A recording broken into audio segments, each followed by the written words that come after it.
Benvingut a un altre vídeo. Avui parlarem de com elaborar un pressupost, una de les parts més importants per poder tenir controlades les teves finances del dia a dia i que a final de mes no et suposi un gran esforç poder començar a estalviar, a invertir i a tenir totes les despeses controlades. Així és que, comencem.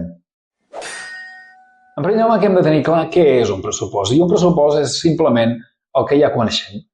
Un registre en el qual tindrem totes les nostres despeses, guanys, i podrem tenir la classificació cap a on se'n van cada una de les parts.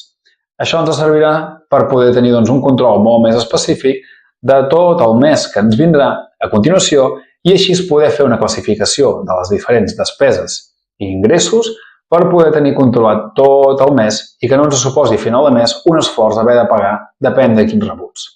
Una de les formes més famoses que segur que coneixes per organitzar aquestes parts de les finances és amb la regla del 50-30-20. I te l'explicaré amb l'ajuda de la pissarra.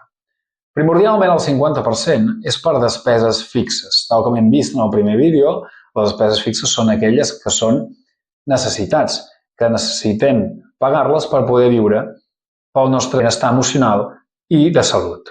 Per altra banda, tenim el 30%, que aniran destinades a les despeses variables, tot allò que ja coneixem, que són desitjos.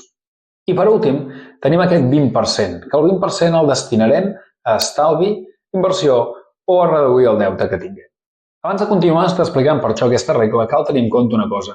Quan tu comencis a fer-la, pot ser que no ens surti en aquests percentatges exactament. I no et preocupis, és normal. El que cadascú ha de tenir clar és que dins del seu pressupost tindrà una estructura diferent, que segons el sou i segons les despeses que tinguis, et funcionarà d'una forma o d'una altra. Així doncs que per facilitar-te aquesta feina he creat un Excel, que te'l deixo aquí baix l'enllaç, perquè te'l puguis descarregar per començar a elaborar el teu pressupost o pla conscient d'una forma fàcil i amable, perquè d'aquesta manera et pugui facilitar la feina i puguis començar aquest pressupost com abans millor. I ara doncs anem de cara a la idea. Com ho podem organitzar tot això? Doncs bé, un cop hagis classificat totes les despeses fixes en el pressupost, el que necessitaràs és començar a elaborar les despeses variables. Tal com vam veure en la primera sessió, era molt important poder tenir un registre setmanal o mensual de totes les despeses que vas gastant. I això serà fonamental per poder tenir controlades aquestes parts que comentàvem del pressupost. Un cop tinguis això fet d'un parell de mesos, podràs elaborar-te un pressupost concret de les despeses variables. I això és molt important. Per què? Doncs perquè les despeses variables, tal com ja sabem, és un dels grans pes de despeses que ens venen i moltes són fantasmes, per tant no ens n'adonem que ens venen, sinó simplement a final de mes quan ens hi trobem hem vist que hem gastat molt en vendre aquelles coses que sincerament moltes vegades no sabem ni en què són. Per tant, ens haurem de crear un petit pressupost de despeses variables. Com ho fem això? Doncs bé, això ho podem fer amb dues formes. O agafar-nos amb totes les parts i crear una mitjana, per tant, per exemple, ens destinem 500 euros o 400 euros a les despeses variables, o bé ho fem amb el repartiment de sobres. Perquè ho entenguis bé, el repartiment de sobres funciona de la següent manera. Com que nosaltres tenim classificades les despeses en categories, cada categoria li assignem una quantitat de diners.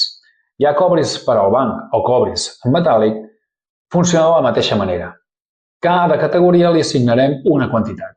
Si sabem, doncs, que, per exemple, anar a restaurants és una de les coses que ens agraden més, doncs d'aquest 30% que tenim de marge, destinarem, per exemple, un 10.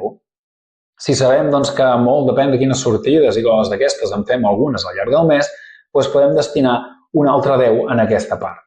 I l'últim 10% doncs has de pensar tu a veure amb què et va millor i amb què et convé poder-te repartir els ingressos que et queden per poder-te gastar.